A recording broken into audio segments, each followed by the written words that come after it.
السلام علیکم ورحمۃ اللہ وبرکاتہ۔ الحمد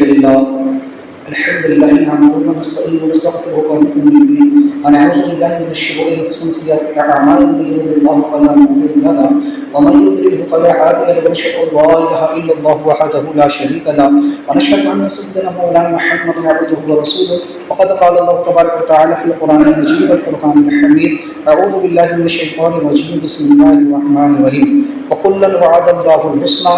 وفي مقام آخر رضي الله عنهم وقال النبي صلى الله عليه وسلم أصحابك النجوم فبأي اهتديتم اهتديتم صدق الله العظيم وصدق رسوله النبي الأمين المكين الكريم لا من شاهدين وشاهدين والحمد لله رب العالمين۔ آئیے آغاز گفتگو سے قبل ہمارا مل کر انتہائی رسول محمد کے ساتھ مدی خزرہ کی جانب لگا کر حضور آقا نامدار مدینہ کے تاجدار غریبوں کے غمگسار جناب رحمت مجتبی محمد مصطفیٰ علیہ تحیۃ و ثنا صلی اللہ تبارک و تعالی علیہ وسلم کی بارگاہ بے پناہ میں درود و سلام عرضنا پیش کرے پڑے قوم صلی اللہ علیہ وسلم محمد معاد الجود والکرم وآلہ وصحابہ وبارک وسلم۔ ایک مرتبہ پڑھ لیجیے اللہم صلی اللہ علیہ وسلم محمد صلاۃ تنجینا بها من جميع الاهوال والآفات وتقضي لنا جميع الحاجات وتطهرنا بها من جميع السيئات وترفعنا بها عندك الدرجات وتبلغنا صلوات من جميع الخيرات من الحياة بعد الممات انك لكل شيء قدير۔ رسول برکت کے لیے محمد صلی اللہ علیہ وسلم تحمل على سير محمد الماضي رزقا حبيبا قلبا فرجيا قلبا بالحوائج وتنال بالرغائب وصل الخيرات بمستسقى الغمام بوجهه الكريم وعلى آله وأصحابه في كل لمحة ونفس بعدد كل معلوم لك يا الله يا الله يا الله۔ کلام الامام امام الکلام امام احمد رضا فاضل بریلوی علیہ رحمۃ الرضوان اپنے سلام مشہور زمانے سلام مصطفیٰ جان رحمت اللہ سلام میں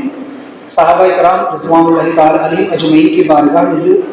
عرض گزار ہے کہ جان نثاران بدر و احد پر درود، جان نثاران بدر و احد پر درود، حق گزاران بیت پہ لاکھوں سلام، وہ دسو جن کو دنیا میں جنت کا مزدہ ملا،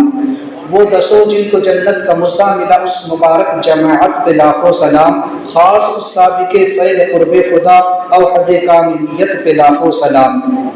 اور فرماتے ہیں کہ جس مسلمان نے دیکھا انہیں ایک نظر، جس مسلمان نے دیکھا انہیں ایک نظر، اس نظر کی بصارت پہ لاکھوں سلام، جن کے دشمن پہ لعنت ہے اللہ کی، جن کے دشمن پہ لعنت ہے اللہ کی، ان سب اہل محبت پہ لاکھوں سلام۔ میں نے قرآن مجید اور برہان رشید سے جس آیت کریمہ کی تلاوت کی تو اللہ تبارک و تعالیٰ فرماتا ہے وَكُلًّا وَعَدَ اللَّهُ الْحُسْنَى، اور اللہ نے ان سب کے ساتھ بھلائی کا وعدہ فرمایا۔ صحابہ کرام رضوان اللہ تعالی علیہم اجمعین یہ وہ مبارک جماعت ہے کہ جنہوں نے رسول کائنات صلی اللہ تعالی علیہ وسلم پر سب سے پہلے ایمان لایا، اپنی جان مال اولاد سے حضور کے ساتھ جہاد فرمایا، حضور کی اور دین کی خوب خدمتیں انہوں نے انجام دی، اس لیے دنیا اسلام انہیں عزت و توقیر کے ساتھ یاد کرتی ہے اور قرآن نے جا بجا ان کی تعریف بیان فرمائی۔ لیکن آج ایسا بھی دور آیا ہے کہ صحابہ کرام کے بہت گستاخ پیدا ہو چکے ہیں، کئی قسم کے رافضی خارجی اور ناصبی اس دور میں ایسے پیدا ہو چکے ہیں کہ جو صحابہ کرام رضوان اللہ تعالی علیہم اجمعین کی شان میں اب کھلے طور پر گستاخیاں کرنے لگے ہیں۔ لہٰذا ضروری ہے کہ صحابہ کرام کی قدر و منزلت کیا ہے، ان کا مقام کیا ہے، قرآن نے اور حدیث نے ان کے مقام کو کس طرح سے بیان کیا وہ سامنے رکھا جائے۔ تو لہٰذا صحابہ کرام رضوان اللہ تعالی علیہم اجمعین ہے نا، صحابی کے چونکہ لغوی معنی ہوتے ہیں ساتھی کے، اور شریعت میں اصطلاح شرع میں صحابی اس خوش نصیب انسان یا مسلمان کو کہا جاتا ہے جس نے ایمان اور ہوش و حواس کی حالت میں رسول پاک صلی اللہ علیہ وسلم کا دیدار کیا اور پھر اسی پر ان کا انتقال ہو گیا۔ تمام صحابہ کرام میں سب سے افضل سیدنا صدیق اکبر رضی اللہ تعالیٰ عنہ، پھر سیدنا عمر فاروق اعظم، پھر سیدنا عثمان غنی، پھر سیدنا مولا علی رضی اللہ تعالیٰ عنہ، پھر بقیہ عشرہ مبشرہ، پھر وہ حضرات، پھر حضرات حسنین کریمین، پھر اہل بدر احد، اور پھر بیت رضوان والے، اور پھر بیت عقبہ والے، اور سابقین یعنی وہ صحابہ جنہوں نے دونوں قبلوں کی طرف منہ کر کے نماز پڑھی۔ یعنی شروع میں جب کہ بیت المقدس قبلہ تھا تو اس طرف منہ کر کے نماز پڑھی جاتی تھی، اس کے بعد پھر خانہ کعبہ قبلہ بنا، پھر دیگر صحابہ کرام ہے۔ تو اس طرح سے ان میں یہ ترتیب ہے، اور تمام صحابہ کرام متقی، عادل اور جنتی ہے، اور ان کا ذکر خیر ہی کے ساتھ کرنا فرض ہے، اور تمام صحابہ کرام کی تعظیم و توقیر کرنا واجب ہے، اور کسی بھی صحابی کے ساتھ برا عقیدہ رکھنا بد مذہبی و گمراہی اور جہنم کا مستحق ہونا ہے، کیونکہ قرآن و حدیث میں جا بجا صحابہ کرام کے عادل اور متقی ہونے کی اور فسق سے محفوظ ہونے کی گواہی موجود ہے۔ لہذا دنیا کے تمام ولی، غوث، قطب، ابدال، اوتاد، قربا، نجبا، اتقیاء، افراد، رہبران سب مل بھی جائے تب بھی کسی ایک صحابی کے مقام کو نہیں پہنچ سکتے۔ میں قرآن پاک سے صرف چند آیات آپ کے سامنے رکھتا ہوں۔ اللہ تعالی شاہ فرماتا ہے والسابقون الاولون من المہاجرین والانصار والذین اتبعوهم بإحسان رضی اللہ عنہ ورضوا عنہ وأعد لهم جنات تجری تحتها الانہار خالدین فیہا ابدا ذلک الفوز العظیم۔ اللہ تعالی شاہ فرماتا ہے سب میں اگلے پہلے مہاجر اور انصار اور جو بھلائی کے ساتھ ان کے پیرو ہوئے، اللہ ان سے راضی اور وہ اللہ سے راضی، اور ان کے لیے تیار کر رکھے ہیں باغ جن کے نیچے نہریں بہے، ہمیشہ ہمیشہ ان میں رہے، یہی بہت بڑی کامیابی۔ اس میں اللہ تبارک و تعالیٰ نے صحابہ کرام کی دعوت قبول حق کو بیان فرمایا کہ سب سے پہلے حضور کی دعوت پر لبیک کہنے والے اور بڑی بڑی تکلیفوں اور مصائب کو برداشت کرنے والے اور اخلاص اور استقلال کے پیکر بن کر رضائے الہی کے لیے اپنا گھر بار چھوڑنے والے اور اللہ رسول کی رضا و خوشنودی کی خاطر جہاد کرنے والے، تو لہٰذا یہ وہ لوگ جن کے لیے اللہ نے جنت میں محل تیار کر رکھے، جن کے نیچے نہریں رواں ہیں، اور یہ اس میں ہمیشہ ہمیش کے لیے رہیں گے۔ لہٰذا ایک آیت میں فرمایا لا یستوی منکم من انفق من قبل الفتح وقتل اولئک اعظم درجات من الذین انفقوا من بعد وقتلوا وکلا وعد اللہ الحسنى واللہ بما تعملون خبیر۔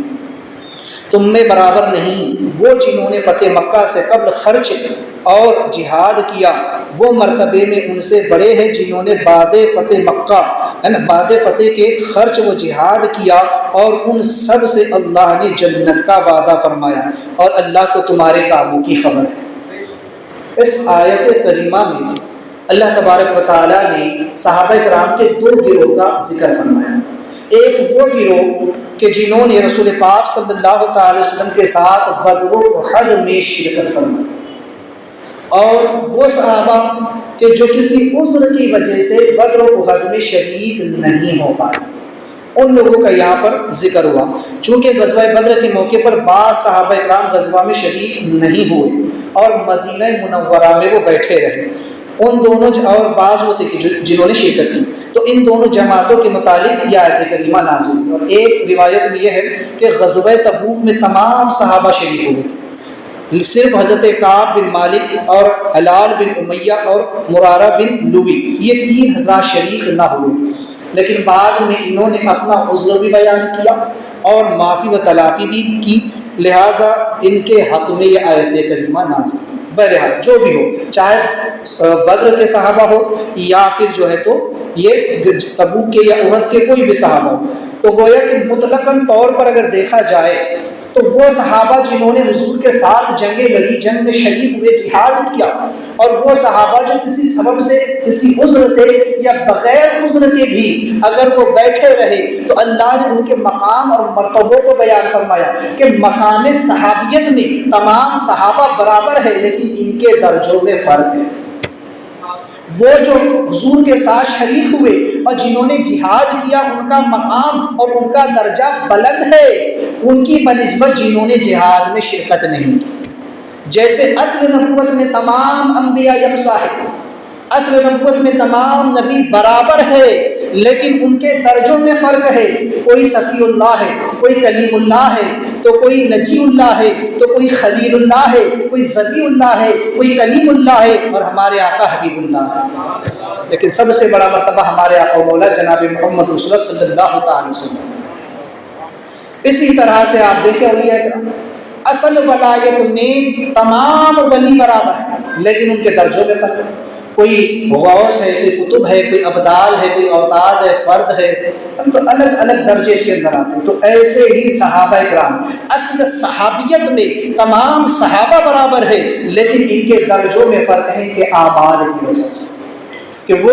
جنہوں نے بہت زیادہ محنت و مشقت کی، وہ جو سب سے پہلے ایمان لائے، وہ جنہوں نے حضور کے ساتھ جہاد کیا، ان کے مقام اور ان کے مرتبے سب سے زیادہ بلند ہیں۔ تو لہٰذا اس آیت کریمہ میں بتایا گیا کہ صحابہ کرام کے درجوں میں فرق، البتہ ایک اس آیت کا جو ایک ٹکڑا ہے جس کی میں نے خطبہ مسنونہ میں تلاوت کی، وہ کلًا وعد اللہ الحسنی، علماء اس کے بارے میں فرماتے ہیں کہ یہ جو ہے تو اس میں تمام صحابہ جو ہے تو داخل ہے، اس لیے کیونکہ یہ جملہ بتا رہا ہے کہ یہ اس سے علیحدہ ہے، یعنی جو پوری آیت کریمہ کے اندر جو اللہ تعالیٰ نے مضمون بیان فرمایا اس میں اس جملے کو علیحدہ طور پر بیان کیا گیا، اس لیے کہ ان تمام غازیوں اور معذور جہاد سے رہ جانے والوں میں فرق تو یہ ہے مگر جنتی سب، فرمایا کہ جنتی سب ہے، وہ جنہوں نے جہاد کیا وہ بھی جنتی ہے اور جو کسی سبب سے جہاد نہ کر سکے وہ بھی جنتی ہے۔ لہٰذا اس میں تمام صحابہ کرام ہیں، چاہے وہ غازی ہو یا غیر غازی ہو، معذور ہو یا غیر معذور ہو، سب ہی اس کے اندر داخل ہے، اس لیے کہ حسنہ جو ہے احسن کا مونس ہے، اس کا جو ہے تو مونس، اور اس کا معنی ہوتا ہے اچھی چیز، اگرچہ اچھی چیز میں دین اور دنیا کی ساری بھلائیاں داخل تھی، دنیا میں نیک اعمال کی توفیق اور مرتے وقت ایمان پر قائم رہنا اور حساب قبر میں آسانی و کامیابی اور قیامت میں چھٹکارا اور پل صراط سے بخیر و عافیت گزر جانا اور جنت کا داخلہ، یہ سب داخل ہیں، مگر عام مفسرین فرماتے ہیں کہ یہ حسنہ سے مراد جنت ہے، اللہ نے سب کے ساتھ بھلائی کا وعدہ فرمایا تو اس بھلائی سے مراد جنت ہے، اس لیے کہ جو شخص جنت میں داخل کر دیا گیا گویا اس میں تمام بھلائیاں پائیں، کیونکہ جنت میں وہی جائے گا جو دنیا میں نیکوکار ہوگا، جو نیک ہوگا، جس کا ایمان پر خاتمہ ہوگا، جو مومن ہوگا، جو قبر میں کامیاب ہوگا، جو حشر میں نجات یافتہ ہوگا۔ لہٰذا اللہ تعالیٰ نے تمام صحابہ سے جنت کا وعدہ فرمایا، تو گویا کہ فرماتے ہیں مفسرین کہ یہ وعدہ صرف صحابہ کرام کے لیے خاص ہے، کہ اللہ تبارک و تعالیٰ نے صحابہ کرام سے جنت کا وعدہ فرمایا تو یہ ان کے لیے خاص ہے، کسی اور کے لیے بشارت واضح طور پر نہیں آئی۔ اب ایک مقام پر چونکہ اللہ نے فرمایا رضی اللہ عنہ ورضوا عنہ، اللہ ان سے راضی اور وہ اللہ سے راضی ہو چکے، اللہ تبارک و تعالیٰ تمام صحابہ سے راضی ہو چکے، تمام صحابہ سے، اللہ ان کے تھوڑے عمل پر راضی ہو گیا،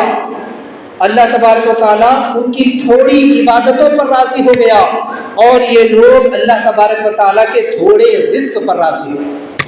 اللہ تبارک و تعالیٰ کی طرف سے آنے والے امتحانات پر راضی ہو گئے، رب تعالیٰ کی طرف سے آنے والی مشکلات اور پریشانیوں پر یہ راضی ہو گئے، مولا تو جس حال میں رکھے ہم خوش ہیں، تو جس حال میں رکھے ہم خوش ہے۔ تو صحابہ اللہ تبارک و تعالیٰ کے طرف سے آنے والے تمام معاملات پر راضی ہو گئے، اس کے تھوڑے رزق پر راضی ہو گئے، تو اللہ ان کے تھوڑے عمل پر راضی ہو گئے، اور کیسے راضی ہوا اس کا ذکر بھی آگے آنے والا ہے۔ تو لہٰذا اللہ تبارک و تعالیٰ صحابہ سے کس طرح راضی ہوا ہے نا، ایک مقام میں فرمایا گیا کہ التائبون العابدون الحامدون السائحون الراکعون الساجدون الآمرون بالمعروف والنہون عن المنکر والحافظون لحدود اللہ وبشر المؤمنین، توبہ والے، عبادت والے، سراہنے والے، روزے والے، رکوع والے، سجدہ والے، بھلائی کی باتیں بتانے والے اور برائی سے روکنے والے، اور اللہ کی حد نگاہ میں رکھنے والے، اور خوشی سناؤ مسلمانوں۔ تو یہاں پر اللہ تبارک تعالیٰ صحابہ کرام کی خصوصیات بیان کی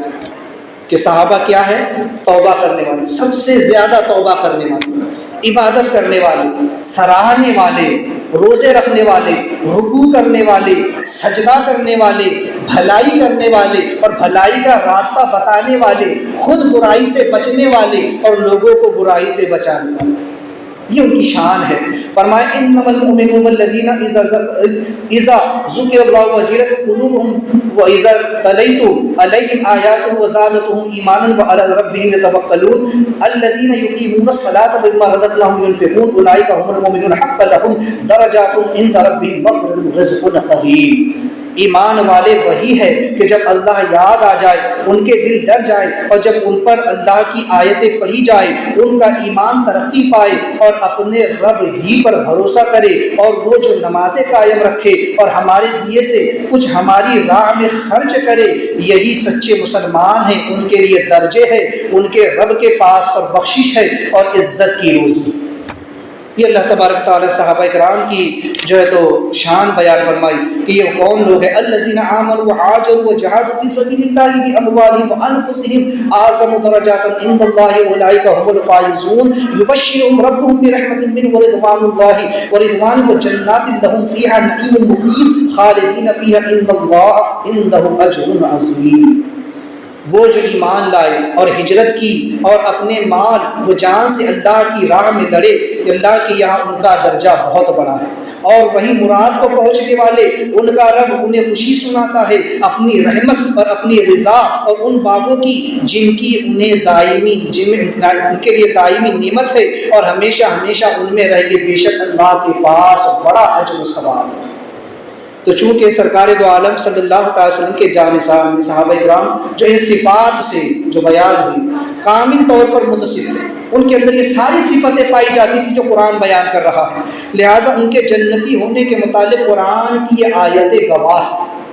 قرآن کی آیتیں بتا رہی ہے کہ یہ سب جنتی ہے۔ رب کریم نے جو ہر شخص کا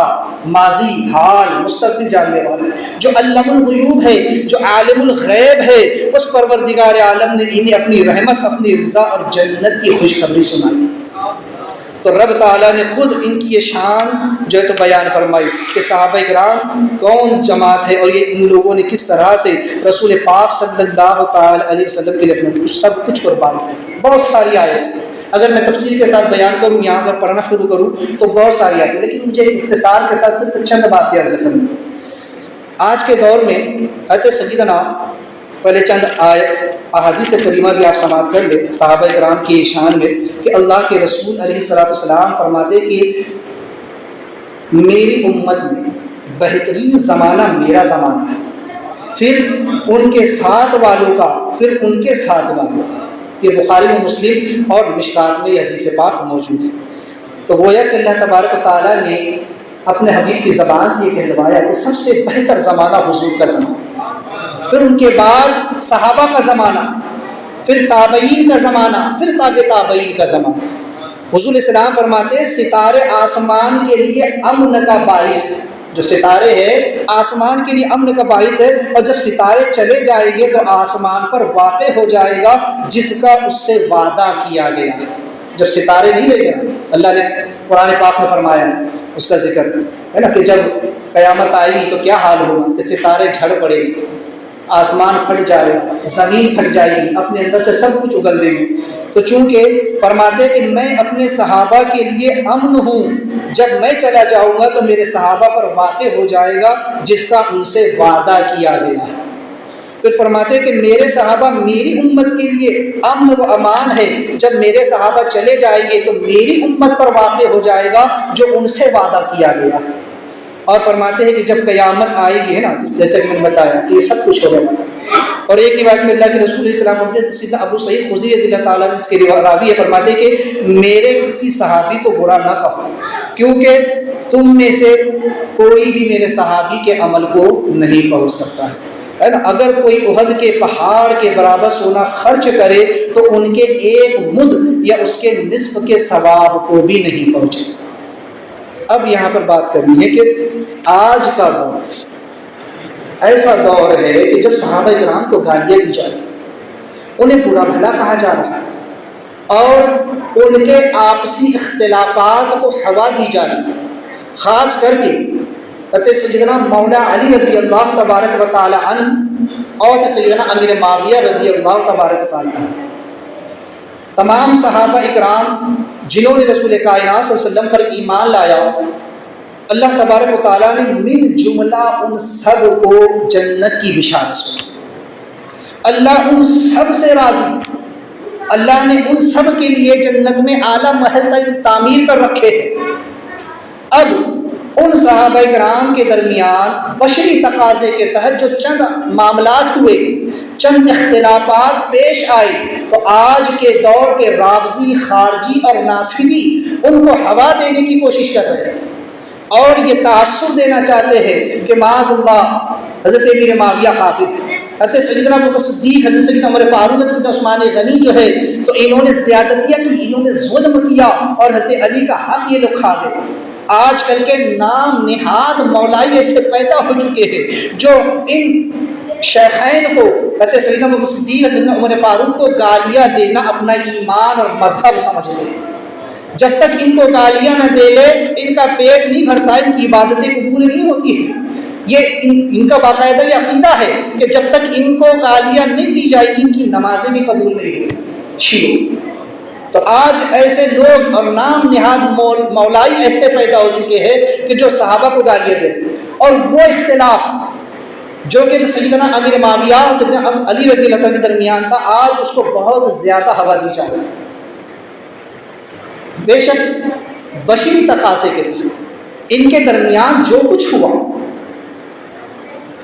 اس کو معاف کرنے والی ذات اللہ تبارک و تعالیٰ ہے، اور اللہ کو فرما بھی چکا۔ بعض علماء کرام فرماتے ہیں کہ چونکہ اللہ تبارک و تعالیٰ نے جو قرآن مجید میں فرمایا اِنَّا فَتَحْنَا لَكَ فَتْحًا مُبِينًا لِيَغْفِرَ لَكَ اللَّهُ مَا تَقَدَّمَ مِن ذَنبِكَ وَمَا تَأَخَّرَ، کہ محبوب ہم نے آپ کو روشن فتح عطا فرمایا اور آپ کے سبب، اب اعلیٰ نے ترجمہ کیا، آپ کے سبب آپ کے اگلوں اور آپ کے پچھلوں کو ہم نے بخش دیا، ان کی خطاؤں کو ہم نے معاف کر دیا۔ اب عام مفسرین اس کی طرف جاتے ہیں اور فرماتے ہیں کہ چونکہ اس آیت کریمہ میں اللہ تبارک و تعالی نے رسول کائنات صلی اللہ علیہ وسلم کے صدقے میں آپ کی امت کے اگلے پچھلے گناہوں کو معاف فرما دیا، اور بعض مفسرین فرماتے ہیں کہ اگر اس آیت کریمہ کا ایک معنی یہ لیا جائے کہ یہ اگر صحابہ کے لیے ہو، ہے نا، چونکہ اگر آیت کا لفظی ترجمہ آپ دیکھیں گے نا تو آیت کا لفظی ترجمہ وہ ہے کہ اب ہم نے آپ کے اگلے پچھلے گناہوں کو معاف کر دیا۔ اب حضور علیہ السلام تو گناہوں سے پاک ہے، حضور سے کوئی گناہ نہیں ہوا، تو پھر حضور کے کن گناہوں کو معاف کیا؟ جیسے کہ آج کل وہابی دیوبندیوں کا یہ عقیدہ ہے، اور وہ یہ کہتے ہیں کہ معاذ اللہ حضور بھی گنہگار تھے، ان سے گناہ ہوئے معاذ اللہ، اس لیے اللہ نے ان کے اگلے پچھلے گناہ معاف فرما دیے معاذ اللہ۔ لیکن اس آیت کریمہ میں یہ ہرگز مراد نہیں ہے کہ حضور کے گناہ، اس سے مراد امت کے گناہ ہے، یا اس سے مراد صحابہ کرام کی وہ خطائے اجتہادی ہے جو ان سے سرزد ہوئی ہے، جیسا کہ حضرت مولا علی رضی اللہ تعالیٰ عنہ اور سیدنا امیر معاویہ رضی اللہ تعالیٰ کے درمیان جو جنگیں ہوئی صحابہ کے درمیان، ان میں جو اختلافات پیدا ہوئے اس کی طرف علماء فرماتے ہیں کہ یہ شان ہے کہ اللہ تبارک و تعالیٰ نے ان تمام کی ان خطاؤں کو معاف فرما دیا، کیونکہ حضور علیہ السلام کی یہ امتی صحابی ہے، ہم حضور کے امتی ہے۔ اب میں اس کی ایک مثال اگر آپ کو دوں کہ جیسا کہ آج کل کی جو کورٹ کچہری، تو اب ہوتا کیا ہے، اگر کسی انسان پر کوئی جرم عائد ہوا اور اس کو پکڑ کر کے کٹہرے میں لایا گیا جج کے سامنے، تو جو اس کا وکیل ہوتا ہے وہ اس کا ذمہ دار ہوتا ہے۔ مجرم، چاہے وہ مجرم ہو یا ملزم جو بھی ہو، اگر اس نے جرم کیا بھی ہے، ٹھیک ہے، یا نہ بھی کیا، جیسا بھی ہو، وہ اگر کٹہرے میں کھڑا ہے تو اس کا وکیل کیا کہے گا؟ اس کا وکیل کہے گا کہ میں اس کا موکل، میں اس کا وکیل ہوں، لہٰذا میرا جو ملزم ہے یا میرا جو مجرم ہے، اگر اس سے یہ معاملہ ہوا، اگر پہلے تو وہ یہ ثابت کرے گا کہ یہ ملزم ہے،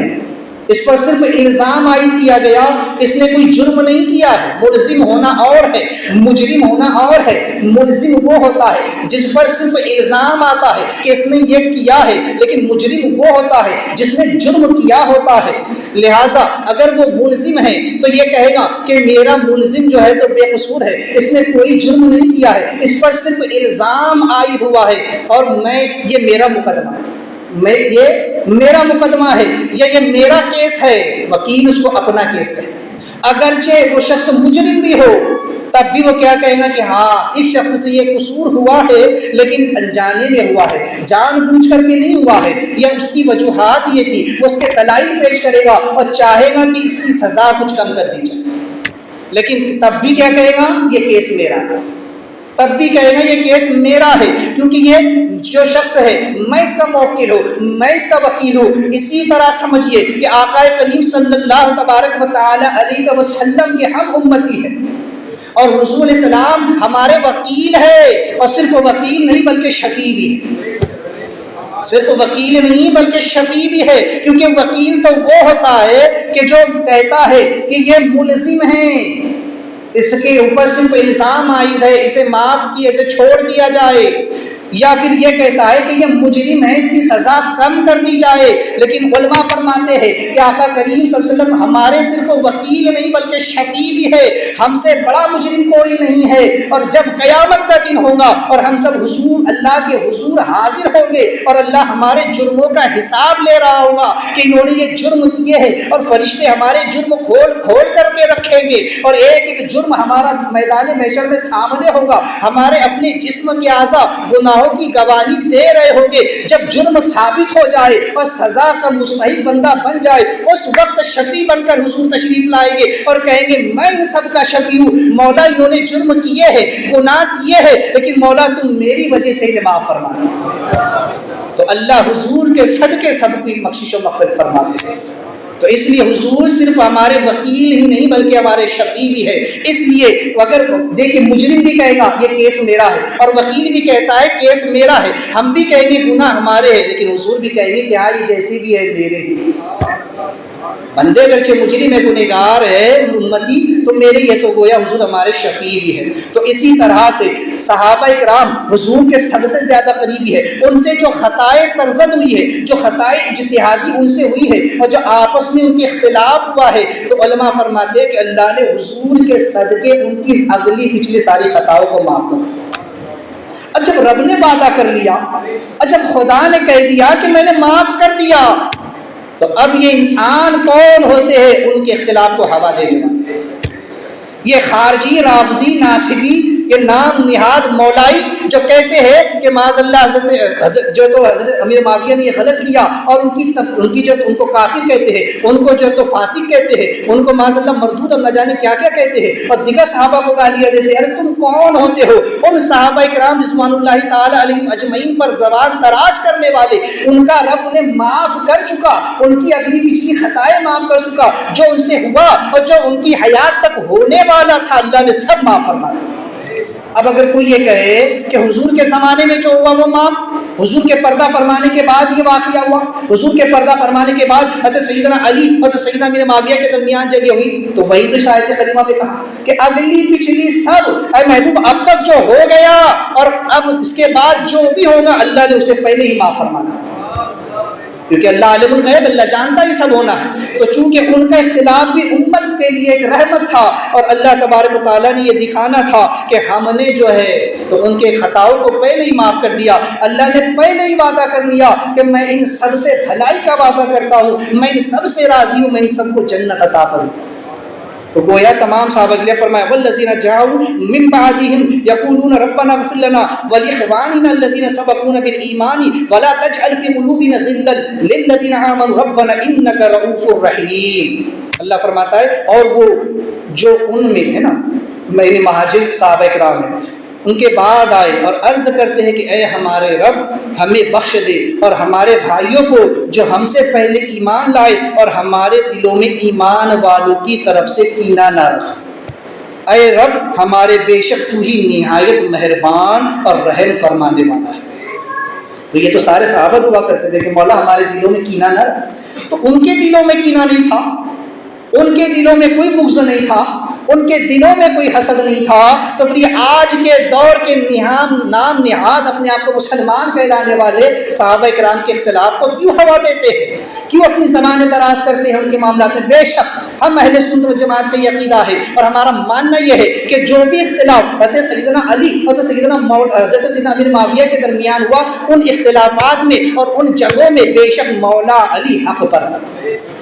بے شک مولا علی حق پر تھے، اور حضرت امیر معاویہ سے خطائے اجتہادی سرزد ہوئی، لیکن ہمیں یہ حق نہیں ہے کہ ہم اس کی وجہ سے حضرت امیر معاویہ کو گالیاں دیں، انہیں برا بھلا کہے، انہیں کافر کہے، انہیں فاسق کہے، ان کی تکفیر کرے، ان کی جو ہے تو تحقیر کرے، ان کی توہین کرے، ان کی تصفیہ کرے، ہمیں یہ حق نہیں پہنچتا ہے۔ جب مولا علی نے ان کو کافر نہیں کہا، جب مولا علی نے ان کو برا بھلا نہیں کہا، تو ہم کون ہوتے ہیں؟ اور ان کے سب سے ان کے جانشین حضرت سیدنا امام حسن مجتبی رضی اللہ تبارک تعالیٰ، جنہیں حضور علیہ الصلوۃ والتسلیم کی گود میں جنہوں نے پرورش پائی اور جنہیں رسول کائنات نے جنتی نوجوانوں کا سردار فرمایا، انہوں نے خود امیر معاویہ کے ہاتھ پر بیعت کر کے بتا دیا کہ ہم اہل بیت کے دل میں امیر معاویہ کے لیے کوئی بغض نہیں ہے، کوئی حسد نہیں ہے، بلکہ ہم انہیں اپنی ایمان والا تسلیم کرتے ہیں، انہیں صحابی تسلیم کرتے ہیں کہ یہ صحابی ہے، اور جو فضیلت صحابہ کے لیے آئی ہے وہ ہم ان کے لیے تسلیم کرتے ہیں۔ تو جب حضرت امام حسن نے بیعت کر لی اور امام حسن نے برا بھلا نہیں کہا، انہوں نے گالیاں نہیں دی، انہوں نے کافر نہیں کہا، انہوں نے تکفیر نہیں کی، انہوں نے توہین نہیں کی، انہوں نے ان کی جو ہے تو تحقیر نہیں کی، تو آج کے دور کے ان 1400 صدیاں بیت جانے کے بعد پیدا ہونے والے ملاؤں کو کس نے یہ حق دے دیا کہ وہ ان صحابہ کی تکفیر کرے، ان صحابہ کو برا بھلا کہے؟ سن لو، اللہ کے رسول علیہ الصلوۃ والسلام نے تو واضح لفظوں میں فرما دیا ہے کہ میرے جو صحابہ ہیں انہیں ہرگز برا نہ کہو، اس لیے کہ تم میں سے اگر کوئی احد کے پہاڑ کے برابر بھی سونا خرچ کرے تو ان کے ایک مد یا اس کے نصف کے برابر بھی جو ہے تو نہیں پہنچ سکتا۔ گویا صحابہ کرام کا مٹھی بھر جو خیرات کرنا اتنا اجر و ثواب رکھتا ہے کہ جتنا کسی غیر صحابی کا احد پہاڑ کے برابر سونا خیرات کرنا بھی نہیں۔ اگر ایک غیر صحابی احد پہاڑ کے برابر سونا چاندی خیرات کر دے خالص اللہ کی رضا کے لیے، تب بھی اس کو وہ اجر و ثواب نہیں ملنے والا جو اجر و ثواب ایک صحابی کو مٹھی بھر جو خیرات کرنے پر ملتا ہے۔ اب سوچیں کتنا بڑا بلند مقام و مرتبہ ہے۔ میں اس پر ذرا تفصیل کے بعد میں عرض کروں گا۔ حضور السلام فرماتے ہیں کہ میرے صحابہ کی عزت کرو کیونکہ وہ تم میں بہترین لوگ ہیں، پھر وہ لوگ جو ان سے متصل ہے، پھر وہ لوگ بہتر ہے جو ان کے ساتھ والے ہیں۔ اور ایک روایت میں حضرت سیدنا جابر رضی اللہ عنہ سے روایت ہے کہ حضور صلی اللہ علیہ وسلم نے فرمایا کہ اس مسلمان کو آگ نہیں چھوئے گی جس نے مجھے دیکھا یا میرے دیکھنے والے کو دیکھا۔ تو حضور تو ان کے لیے جنت کی بشارت دے رہے ہیں کہ جس نے مجھے دیکھا اسے جہنم کی آگ نہیں چھوئے گی، گویا وہ جنتی ہے۔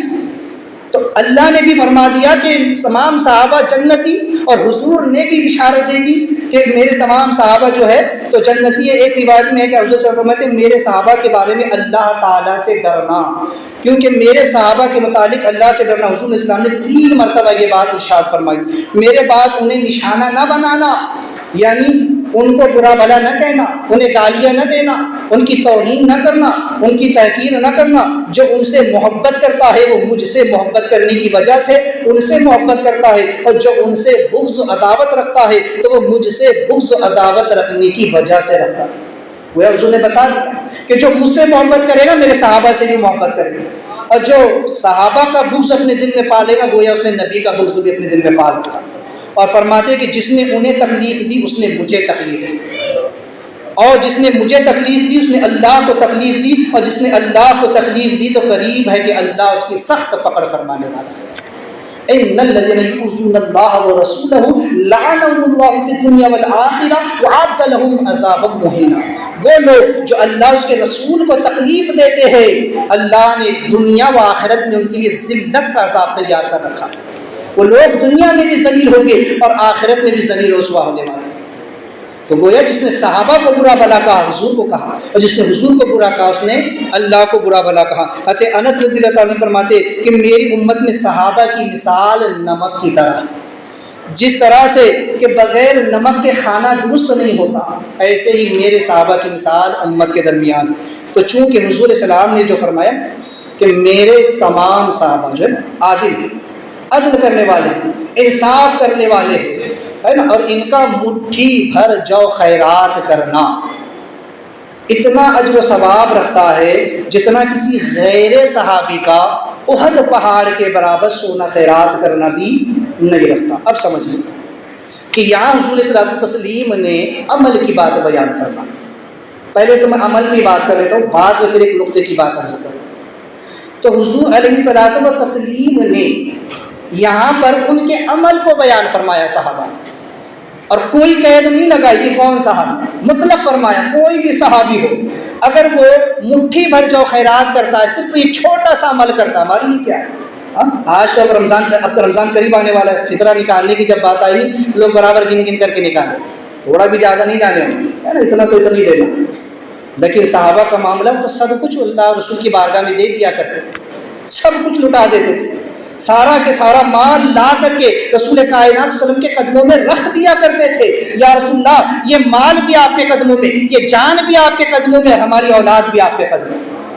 ان کا تو نعرہ ہوا کرتا تھا فدا کا امی و ابی یا رسول اللہ، اللہ کے رسول ہماری ماں اور ہمارے باپ آپ پر قربان ہو جائیں، ہم تو سب کچھ آپ پر وار دے، سب کچھ قربان کر دے۔ تو چونکہ وہ تو سب کچھ قربان کرنے کو تیار تھے، پھر بھی اللہ فرماتا ہے، حضور السلام فرماتے ہیں کہ مٹھی بھر جاؤ خیرات کرنا، اتنا اجر و ثواب ہے کہ کسی غیر صحابی کا احد پہاڑ کے برابر سونا خیرات کرنے پر بھی نہیں۔ ایک چھوٹے سے عمل سے جہاں اللہ کے رسول نے صحابہ کرام کے عمل کی اہمیت کو بتایا، یہاں سے تفریق کو سمجھ لے، یہاں سے مقام اور مرتبوں کو سمجھ لے کہ صحابی اور غیر صحابی عمل میں ایک نہیں ہو سکتا، صحابی اور غیر صحابی کا عمل ایک جیسا نہیں ہو سکتا۔ جب ایک غیر صحابی کے عمل کو نہیں پہنچ سکتا تو پھر چہ جائے کہ امتی نبی کے عمل کو پہنچ جائے۔ اب اگر کوئی یہ کہتا ہے کہ معاذ اللہ ہم عمل میں امتی نبی سے بڑھ جاتا ہے معاذ اللہ، تو اس نے کتنا بڑا کفر کیا۔ اللہ کے رسول تو فرما رہے میرے صحابی کی مٹھی بھر جو کو تم نہیں پہنچ سکتے، اس عمل کا مقابلہ تمہارا اتنا بڑا عمل نہیں کر سکتا، تو پھر چہ جائے کہ نبی کے ساتھ امتی کے اعمال کو تولا جائے۔ جیسے کہ قاسم نانوتوی نے اپنی کتاب تہذیب الناس میں لکھا کہ معاذ اللہ بلکہ امتی بسا اوقات عمل میں انبیاء سے بڑھ جاتے ہیں معاذ اللہ۔ اب سوچئے کہ غیر صحابی سے نہیں بڑھ سکتا تو پھر امتی نبی سے کب بڑھ جائے گا؟ کہاں نبی کا عمل؟ اور جب ایک صحابی کا عمل اتنا زیادہ پاورفل ہے، اتنا زبردست ہے کہ کوئی غیر صحابی اس کے عمل کو نہیں پہنچ سکتا، وقت کا قطب ہو، غوث ہو، ولی ہو، ابدال ہو، کوئی ہو، اس نبی کے، اس صحابی کے اس عمل کو نہیں پہنچ سکتا، تو پھر ہم جیسے اس دور کے گنہگار امتی بھلا کب رسول کائنات کا مقابلہ کر سکتے؟ بہرحال تو یہ تو بات تھی عمل کی، لیکن میں کہتا ہوں کہ عمل پر بات ہی کیوں کی جائے صحابہ، ان کے اعمال تو اللہ کے یہاں مقبول ہو چکے، رب نے انہیں دنیا ہی میں جنت کی بشارت دے دی، رب نے دنیا ہی میں فرما دیا کہ میں ان سے راضی ہو گیا، رسول کائنات صلی اللہ علیہ وسلم نے انہیں دنیا ہی میں جنت کی بشارتیں سنا دی، تو اب ان کے عمل پر بحث کیسے، ان کے عمل پر بات کیا کرنا، ان کے ایمان پر بات کیا کرنا، جن کی گواہی خود قرآن و حدیث نے دے دی، کیونکہ وہ عمل سے بنے ہی نہیں، صحابی عمل سے بنے ہی نہیں ہے، تو ان کے عمل پر بحث کیسی کرنی کہ انہوں نے ایسا کیا، انہوں نے ویسا کیا، انہوں نے یہ کیا تو انہوں نے وہ کیا۔ صحابہ کے عمل پر لب کشائی کرنے والے اس جملے کو سمجھے کہ صحابہ کرام تو عمل سے بنے ہی نہیں، تو پھر ان کے عمل پر بات کیسی کریں؟ صحابی بنتے کیسے ہیں؟ وہ تو دیدار مصطفیٰ کی برکت سے بنتے ہیں، کوئی عمل کی بنیاد پر صحابی نہیں بن سکتا۔ بات آئی ہے تو عقیدے کی بات اور سمجھ لو کہ کوئی کسب سے اپنے عمل سے نہ نبی بن سکتا ہے نہ ولی بن سکتا ہے، یہ محض رب کا فضل ہے، نبوت نہ کسبی ہے نہ وہبی، یہ محض رب کی عطا ہے۔ اللہ نے جسے عطا فرمانا چاہا اسے اللہ تبارک تعالیٰ نے عالم ارواحی میں نبوت عطا فرمانا، بس دنیا میں آ کر ان انبیاء نے اپنی اپنی نبوتوں کو ظاہر فرمانا۔ تو کوئی انسان کتنی عبادت کر لے وہ نبی نہیں بن سکتا. کوئی بھی انسان عمل کر کے نبی نہیں بنتا اور نہ ہی ولی بنتا ہے. بہت بڑے عمل کرنے والے، لیکن اللہ جس پر اپنا کرم فرماتا ہے، وہ جس پر اپنا فضل فرماتے ہیں. ہاں علماء فرماتے ہیں کہ البتہ راہ ولایت میں نیک اعمال ذریعہ ضرور بن جاتے ہیں، کہ انسان جب نیک اعمال کرتا رہتا ہے استقلال کے ساتھ، تسلسل کے ساتھ، تو اللہ تبارک و تعالیٰ کی رحمت متوجہ ہوتی ہے اور پھر رب اس کو اپنا محبوب بنا لیتا ہے. تو عمل کی بنیاد پر تو کوئی ولی بھی نہیں بنتا، اور نہ عمل کر کے کوئی صحابی بنتا. ایسا نہیں ہے کہ آج کے دور میں کوئی بہت زیادہ عبادت کر لے، رات بھر مصلی پر کھڑا ہو جائے، دن میں روزے رکھ لے تو وہ صحابی بن جائے گا؟ نہیں بن سکتا. اب وہ صحابی بننے کی شرط ہے ہی نہیں، کیونکہ وہ شرط تو وہ تھی کہ جس نے حضور علیہ الصلوۃ والتسلیم کے ظاہری حیات میں، ایمان کی حالت میں مصطفیٰ جان رحمت صلی اللہ علیہ وسلم کو ایک مرتبہ دیکھ لیا اور ایمان ہی پر خاتمہ ہو گیا، وہ صحابی. علماء فرماتے ہیں کہ وہ صحابی جس نے ایمان کی حالت میں ایک مرتبہ دیکھا اور بس ان کا خاتمہ ہو گیا ایمان پر، دنیا کا بڑے سے بڑا ولی، غوث، قطب، ابدال بھی ان صحابی کے مقام اور مرتبے کو نہیں پہنچ سکتے. اب تاریخ پڑھ کر کے دیکھیں، حضور علیہ الصلوۃ والتسلیم نے اعلان نبوت کب کیا؟ 40 سال کی عمر. اعلان نبوت فرمایا 40 سال کی عمر میں، اور اعلان نبوت کے 11ویں سال معراج ہوئی. اعلان نبوت کے 11 سال بعد حضور علیہ الصلوۃ والتسلیم کو معراج ہوئی، اور معراج کی رات نماز فرض ہوئی. اس سے پہلے نمازیں اگرچہ پڑھی جاتی تھی لیکن وہ فرض نہیں تھی، صرف رب کی بندگی ہوا کرتی تھی. نماز تو معراج کی رات فرض ہو گئی کہ اب اگر اس کو چھوڑو گے، قضا کرو گے تو مجرم ٹھہرو گے. تو نماز کی فرضیت شب معراج میں آئی. تو اس سے پہلے یعنی اعلان نبوت کے بعد اور نماز کی فرضیت سے پہلے جو صحابہ کرام اس دنیا سے پردہ کر گئے، انہوں نے تو ایک وقت کی فرض نماز نہیں پڑھی. ایک وقت کی بھی فرض نماز ان کے نام اعمال میں نہیں رہی. روزوں کا حکم نماز کے بعد آیا، زکوٰۃ کا حکم اس کے بعد آیا، حج کا حکم اس کے بعد آیا. تو احکام تو بعد میں آتے رہے فرض. تو لہٰذا اب سوچے کہ ان صحابہ جنہوں نے حضور کی اعلان نبوت کے بعد کلمہ پڑھ کر مسلمان ہو گئے لیکن ایک وقت کی فرض نماز نہیں پڑھی، ایک وقت کا فرض روزہ نہیں رکھا، ایک وقت کی زکوٰۃ بھی ادا نہیں کی، جنہوں نے فرض حج بھی ادا نہیں کیا، ان کے پاس عمل کیا ہے؟ کیا ہے ان کے پاس عمل؟ صرف یہی کہ انہوں نے حالت ایمان میں مصطفیٰ کے چہرے کو دیکھا. یہ وہ عمل ہے کہ اگر اس کے مقابل وقت کے غوث کی زندگی بھر کی کمائی بھی رکھ دی جائے نا اعمال کی، تب بھی اس صحابی کا پلہ بھاری ہو جائے. یہ مصطفیٰ کے دید کی طاقت کا عالم، یہ مصطفیٰ کے چہرے کو تک لینے کا عالم کہ جس نے ایمان کی حالت میں دیکھ لیا اس کو اللہ نے وہ مقام اور مرتبہ عطا کر دیا. تو صحابی عمل سے بنے ہی نہیں تو ان کے عمل پہ بات کیوں کرتے؟ کیوں کہتے ہو کہ فلاں صحابی نے ایسا کیا، امیر معاویہ نے ایسا کیا، انہوں نے ویسا کیا؟ ارے نادانو، انہوں نے جو عمل کر لیا ہے، جو مصطفیٰ کے چہرے کو تک لیا ہے، اس کے مقابل تمہاری عبادتیں بھی ہیچ ہے، تمہاری عبادتیں بھی اس کے مقابل کوئی کام کی نہیں ہے. تو پھر تم ان کے عمل پر بات کیوں کرتے ہو؟ ان کی لفظوں پر بات کیوں کرتے ہو جس کو رب تعالیٰ پہلے ہی معاف فرما چکا ہے، جن کو اللہ دنیا ہی میں جنت کے وعدے دے چکا ہے؟ تو چونکہ تمام صحابہ کرام عادل ہے، جنتی ہے، لہٰذا سب کا ادب و احترام کیا جائے اور سب کی تعظیم و توقیر کی جائے. البتہ ان کے جو اختلافات ہے اس پر لب کشائی نہ کی جائے، وہ معاملہ اللہ اس کے رسول کے سپرد کر دیا جائے. وہ رب جانے اور وہ بند جانے. چونکہ اللہ نے فرمایا کہ جنت میں صحابہ کس طرح سے ہوں گے. ایک آیت کریمہ اس کا مفہوم ہے، اللہ تعالیٰ فرماتا ہے کہ ہم نے ان کے سینوں سے کینہ کھینچ لیا ہے. کیا فرماتا ہے؟ ہم نے ان کے سینوں سے کینہ کھینچ لیا ہے. تو یہ جنت میں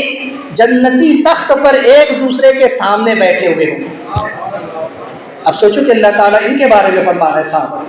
میں نے ان کے دلوں کو سینے سے، ان کے سینوں کو کینے سے، بغض سے، حسد سے پاک کر دیا ہے. اب اگر ان کے درمیان اختلاف بھی ہوتا ہے تو وہ ذاتیات پر نہیں جاتا بلکہ وہ علمی حدود کے اندر رہتا ہے.